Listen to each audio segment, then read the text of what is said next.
আছে? সন্ধ্যাবেলা খেলা করবো, কবিতা শুনবো, ঠিক আছে? কবিতা শুনবো আমরা সন্ধ্যাবেলায় এসে। হ্যাঁ, ঠিক আছে? তখন কবিতা শুনবো, খেলা করবো, ঠিক আছে? হ্যাঁ, এখন তুমি খাওয়া দাওয়া করে নিয়েছো, এবার একটুখানি ঘুমিয়ে নাও, ঘুমিয়ে নেবে, ঠিক আছে?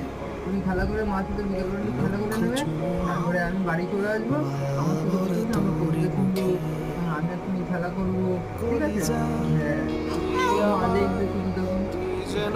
আমি তাহলে আসছি তাহলে, হ্যাঁ আসছি, হ্যাঁ আমি আসছি, ঠিক আছে? আমি আসছি, খেলা করবো, হ্যাঁ হ্যাঁ হ্যাঁ, আমি কাজ করে আছি, আসি, কাজে যাবো না, তোমার কাজে যাবো না, যাবো না, যাবো না, কাজে যাবো না, তোমার সঙ্গে গল্প করবো, হ্যাঁ তোমার সঙ্গে গল্প করবো, তাই তোমার সঙ্গে গল্প করবো, কাজে যাবো না আমি, হ্যাঁ।